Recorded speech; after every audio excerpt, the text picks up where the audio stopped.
Welcome to HDTV. You're now rocking with your boy.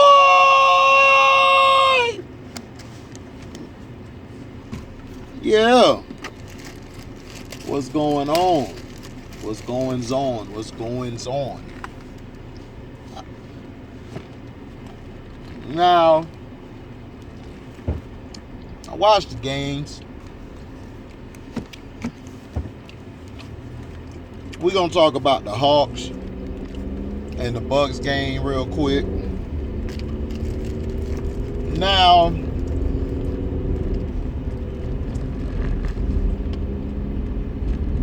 there were points in this game where the Milwaukee Bucks should have slowed it down, put Giannis at the 5, and let him take over in the post. That's it. But Giannis has a habit of making bad decisions at certain times. When you have Trae Young on you, that's an insult. That's an insult. That's like somebody trying to guard Shaq and they like 5'11". They gonna be like, Shaq gonna be like, what? Give me ball. Dunk. That's all you gotta do.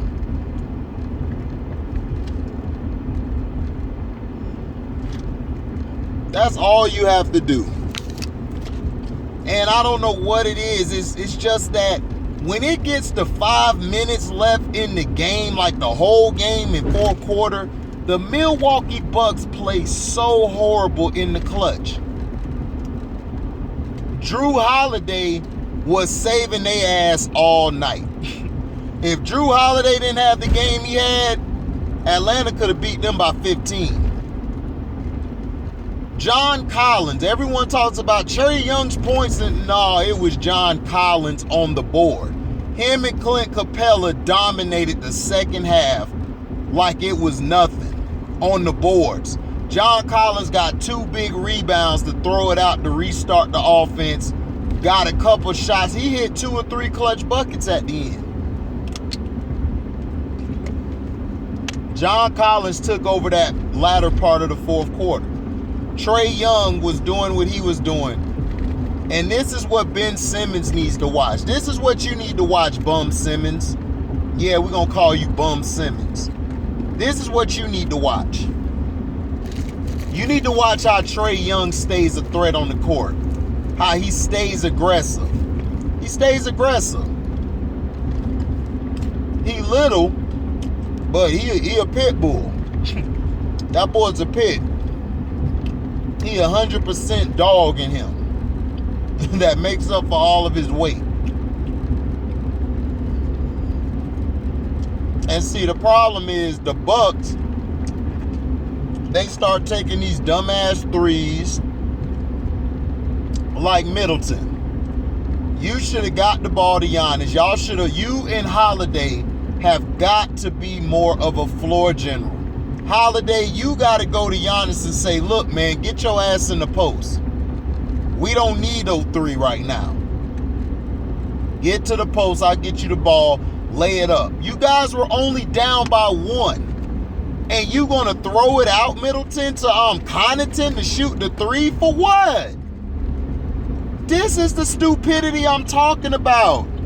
These guys have low basketball IQ. I just don't understand it. Basketball 101 is dead. These guys do not know how to play the game. They don't.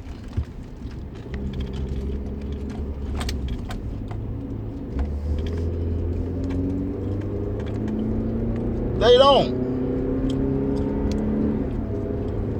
You cannot let Trae Young get to the second level. For some reason, Philly, New York, now the Bucks, they have nobody to contain Trae Young. Trae Young is on a whole nother atmosphere, stratosphere. This guy here is tough. And the things he does well is what people forget Trae Young's passing is his best asset. Yes, shooting is great, but passing. Look at how he's passing and moving the ball. Look at the ball movement from Atlanta. And this is the problem with Milwaukee. When Milwaukee moves the ball and get the ball to the post, you cannot beat them. They're unstoppable.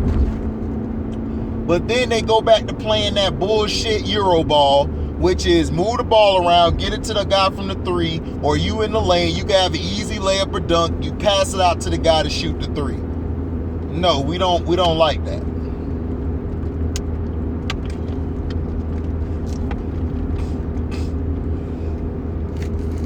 We don't like that at all. At all. That's terrible.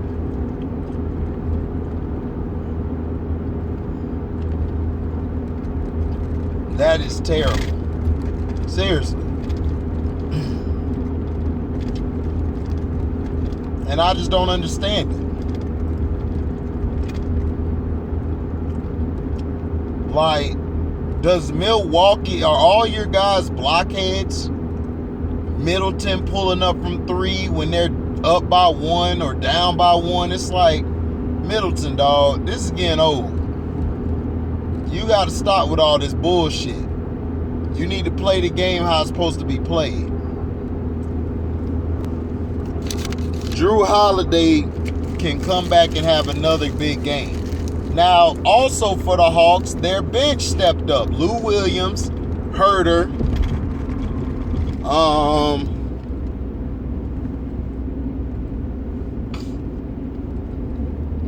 it says something. My bad about that. The bench stepped up. Solomon Hill's defense was very key when it was time for him to guard Giannis and other guys. He also was helping them guys on the post, in the post.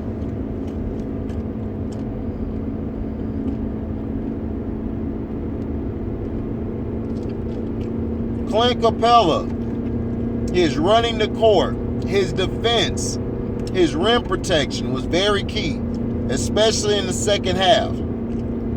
Brook Lopez, I would keep running that high pick and roll with Trae and Capella or Collins.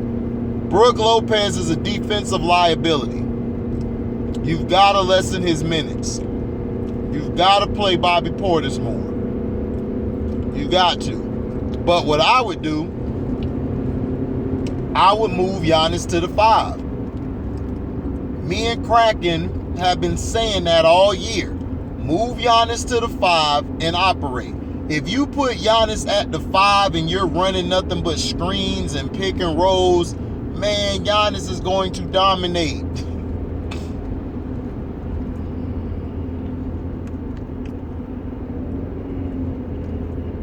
Giannis will dominate. You can't stop him now. So what makes you think you can stop him if you're able to put him at the 5? And then on the defensive end, he'll be good against the pick and roll against Trae. He can line up on Trae real quick. He can switch off fast. But see, this is coaching. Mike Budenholzer ain't thinking like that. The same way he did in Atlanta is the same way he doing now. Situational basketball. Everybody used to wonder. They're like, man, Atlanta got a good team, but why aren't they really taking off? Because it's him. He don't know how to switch lineups. He don't know how to rotate people. And on defense, he doesn't know how to set the foundation. Like, do you want to be an aggressive defender or a finesse defender? Like, which defenders you want to be? He doesn't know how to put the plan in place to stop teams. And in situational basketball, his teams always are choking. They don't know what to do. It's like, man, they lost. It's like, do y'all ever practice I think the Bucks don't practice situational basketball. I don't think they practice it at all. Because if they did, they wouldn't be blowing these games like they're doing.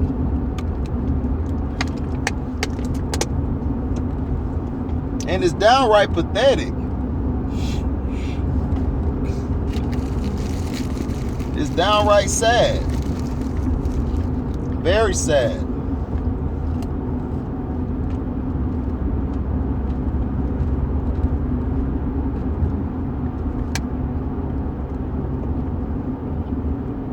And it's a shame.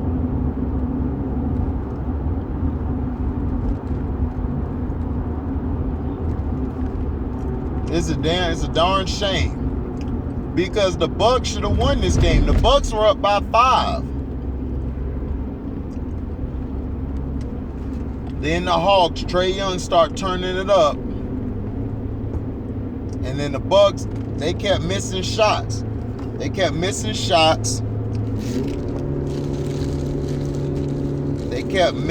turning the ball over. See, the Hawks turned the ball over a lot. Then second half came. Trae Young's defense, like the play the lanes and everything, very Allen Iverson-ness, almost AI-ness, as I say. Because Allen Iverson was great at doing that, playing the lanes and jumping the passes.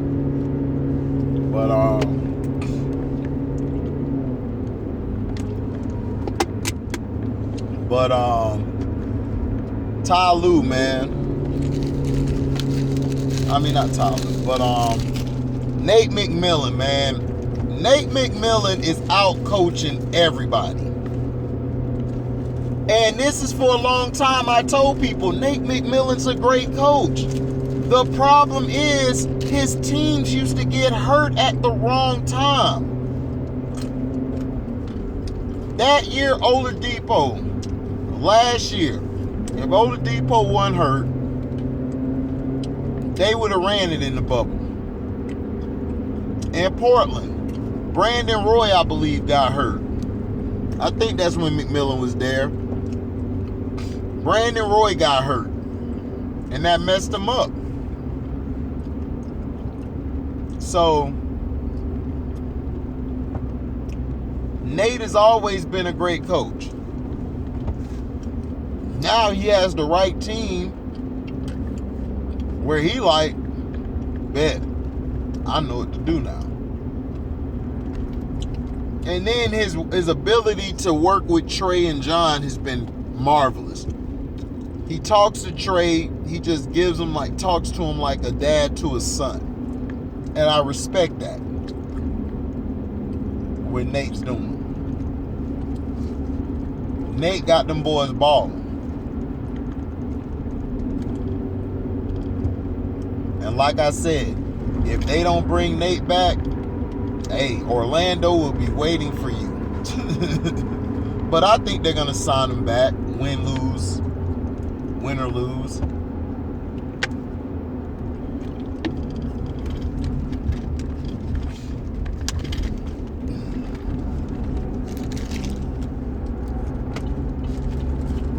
But see, the thing about this game is Chris Middleton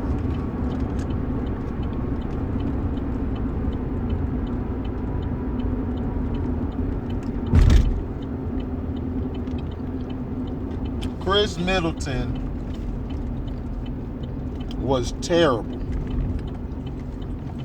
And Brook Lopez, if you keep shooting a damn three, man, I'm gonna fight your big ass. You were too big to be shooting all these damn threes.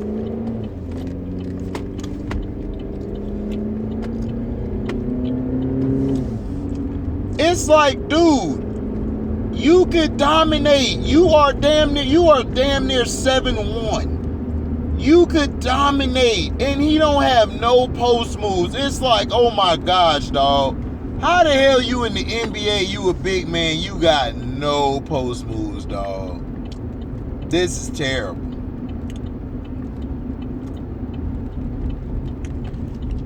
This is terrible. Like, real terrible. This is real terrible. I'm like, you 7-1 and ain't got no damn post moves. Come on, man. This is terrible. And then Bobby Portis should have got more playing time. But nope.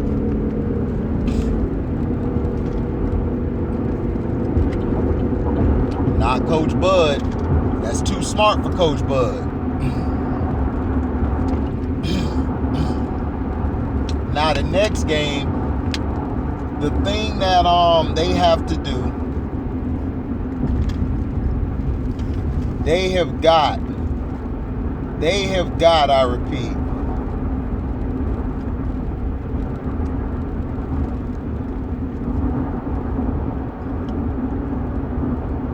they have got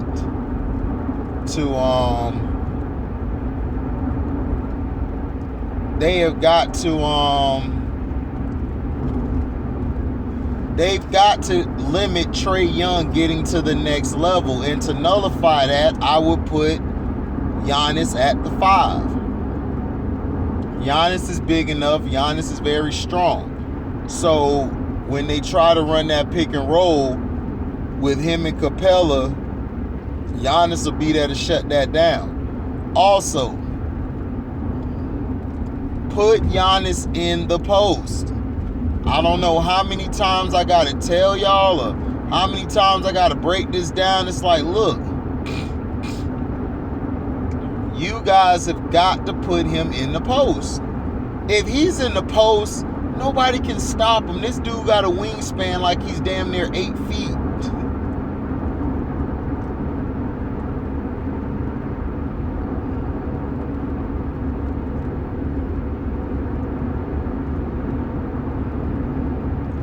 You have got to play that way, and that's what's killing them. If I'm the Hawks, I would continue doing what I'm doing. John Collins, man, keep up that tenacity. Keep being physical.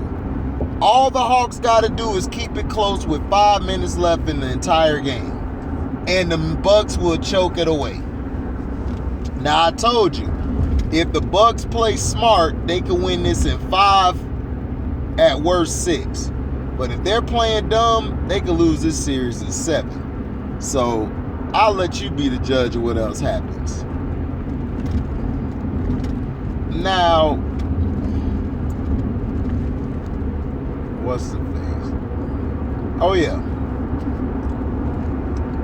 Now, the LA Clippers and Phoenix Suns.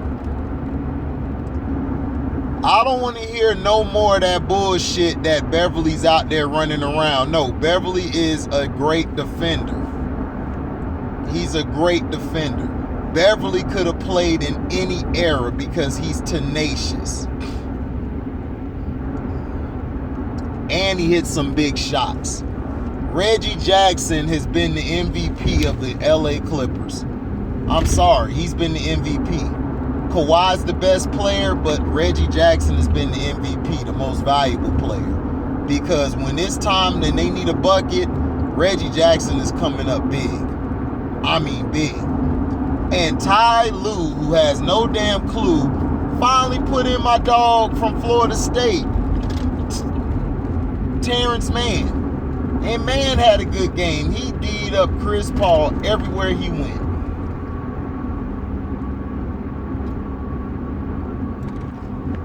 And that's all I'm saying. Is if you coach like that, Ty Lue, y'all should be up damn near 3-0. Maybe 2-1 at worst. You keep doing this, man. You wait until later to make adjustments. If you did not have a good team, if y'all didn't have a good core without Kawhi, y'all team is still functioning, you would be trash. You would be the trashiest coach in the NBA. Now, Devin Booker's defense, Pat Bev's defense on Devin Booker was very key. He was getting Booker out of his rhythm, and he was playing old school 90s ball, 80s ball on him, pressing him full court. Didn't let him get comfortable. Didn't let him settle. Didn't let him do anything. And Devin Booker was frustrated. He was frustrated. He flared his hands and arms at Beverly. They called a double tech, which I thought was dumb. I didn't see it as a double tech. I don't think that was warranted. I think they could have let that go, but you know, we live in this sissy league. So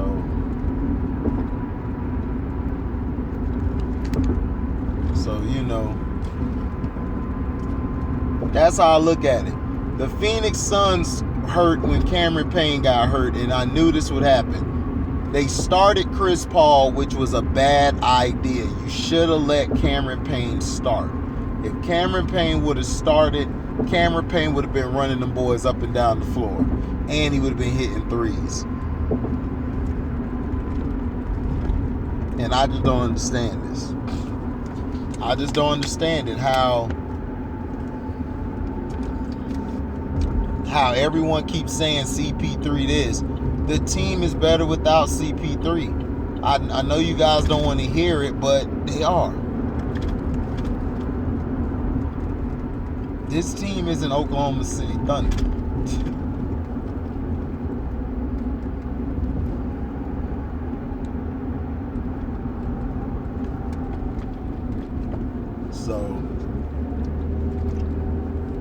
But yeah, Devin Booker was getting pushed around and he couldn't handle it. He over there crying, and I'm like, dude, this is basketball. What the hell are you crying for? He holding me, pulling my leg, my shorts down. Okay.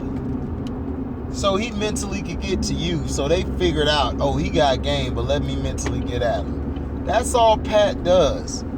Pat Beverly that's all he's gonna do, Devin, is come at your ass and do all the little stuff to get you riled up. But you're not gonna get riled up, you just gonna rile down, because your rile went down. Shit.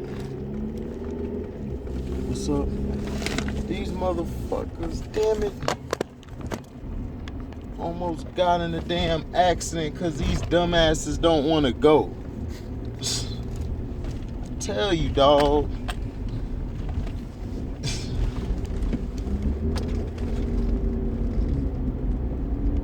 Yeah, man, crazy stuff.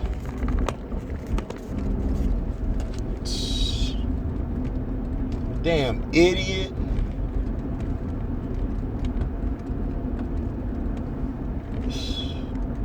Dog, people cannot drive, bro. Like, straight up. But yeah. But Pat Beverly got into his head and basically made him, like, just, you know, wanting to fight. And Booker, and that's the thing. Stop comparing this guy to Kobe. He's not Kobe. Kobe would not have let that happen. If Pat Bev would have, man, Kobe would have been like, man, shut your little ass up. Give me the ball. Wet. You would have brought a double team, wet. You would have had to send the whole damn team after Kobe. And y'all keep telling me Chris Bruce side that this light-ass motherfucker ain't Kobe. See, you guys be diminishing Kobe, man. You guys, see, I'm telling you, these media guys need to be fired. They just need to be fired off the merit of saying this guy's Kobe, dog. I'm like, what the hell is going on? And I kept telling people, I just do not see Kobe. And when Pat Beverly put that sticky on his ass, when he put that sticky on his bitch ass, I said, yep, there it go. I told you he is not Kobe. And y'all kept on trying to tell me. I said, dude, I done watched this guy before, what's his face? Before before Chris Paul, oh, I got time. Before Chris Paul and everything got there, dude, Devin Booker, I kept watching him. He'll have a game where they pressured him, they got in his face, they pushed him around. Booker started missing shots. I'm like, and this the guy they say, Kobe? I remember, I just couldn't put my finger on it why I never thought he was Kobe. And this was a perfect example. If you get physical with him and get in his head, I told y'all, Pat Bev and Terrence Mann gave him problems. I said that on the live stream. You can ask Nick Jacobs, Detroit T, all of them. I was on the live stream and I said, this series is far from over. I'm telling you, all the Clippers got to do is make 2 adjustments. They will be back in this series because I just do not trust the Suns like that. Even with Cameron Payne, they to me down the stretch, they were struggling. And then when Beverly got physical with Booker, I said, oh, they're the weak link right there, Booker. And then not only that, what else happened? He got physical with Booker. Yeah, they got physical with Booker, knocked him around. And Cameron Payne going down did hurt them. Cameron Payne is the life force of that offense. I would have left him starting and brought Chris Paul off the bench. But, Chris Paul ain't having that. He like, no, I'm finna start. You know how these players are. They selfish. But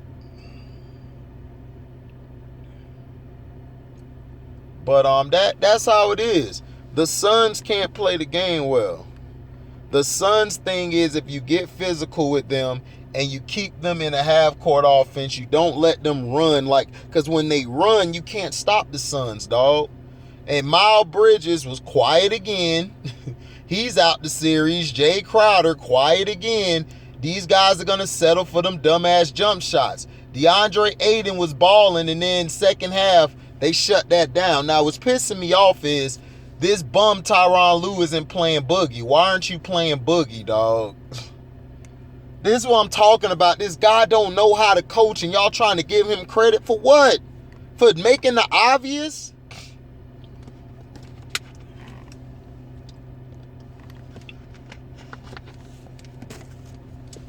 Paul George stepped up, but Reggie Jackson, to me, closed the game. Reggie closed it.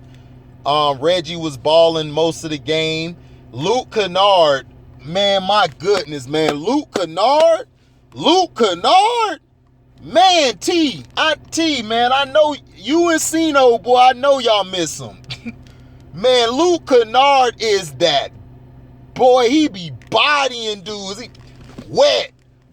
I'm like, ooh, this dude here playing like, I didn't want to say it. Man, Luke Kennard playing like Rex Chapman, boy. He played just like Rex Chapman. He come off that bench, he is lighting your ass up. There is nothing you could do about it.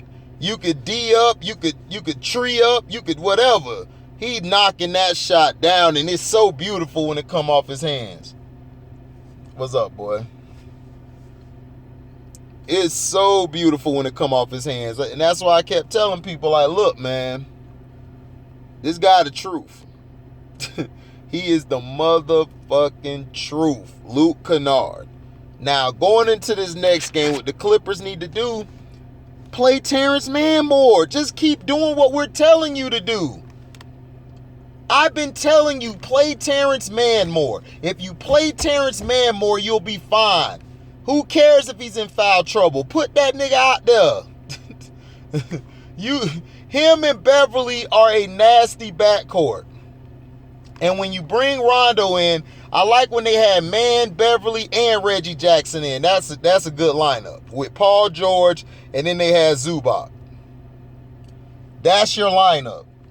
Use that lineup. That lineup is very tough to deal with. But also, play a little bit of Boogie. It's okay to play Boogie, dog. Just play him. But yeah, tonight's Atlanta and the Bucks. The Bucks should win tonight. I got them winning game 2. I think down the stretch they'll play a little smarter. They'll see where they messed up at, but Atlanta coming. Them young boys want to play. Them young boys are hungry. Them young boys do not fear anything. And that's what I love. That's who that Memphis team remind me of. The only reason why Memphis, to me, didn't do what they could have is because they didn't have the trying to think. To me, their team wasn't to me as fluid as the Hawks were. The Hawks to me were a little better offensively, because when the Memphis Grizzlies would have stagnant things, they would be stagnant at times, and then they would just come up big and everything later. But Trae Young has been balling. And stop with this bullshit. Trae Young is not better than Kyrie. All right? Stop it. I already know the narrative you guys are doing. Don't do it, because I'm expose it. Trae Young is not better than him. Stop comparing players. Give Trae Young his kudos. He's balling. He's a great player, and he's showing that he's a superstar. That's it. Just give him his flowers. Don't compare him trying to diminish the other guy by making him better. Trae is not better than Kyrie. Trae has a long time. Wake me up when Trae hits a big shot in a finals. Wake me up when the guy wins, like, when the guy is dominating the All-Star games. Wake me up when the guy is just putting on a scoring clinic. Wake me up when he learns how to finish better than Kyrie. Kyrie is way better than Trae. Trae is great, but no. He's not messing with Kyrie. But thank you guys for listening. Like, comment, subscribe, share this. Hit the notification bell to select all to receive upcoming notifications. And if you like what you hear, you can donate to the page by Cash Apping me at the word welcome, the number 2, and then HDII-TV. Thank you all for listening, and thank you all for your support. Also, on part 5 of the 90 players better than LeBron is out right now. I dropped that this morning. You are going to enjoy it, and it's a twist in there when you watch it. So thank you for listening. We are out. Deezy!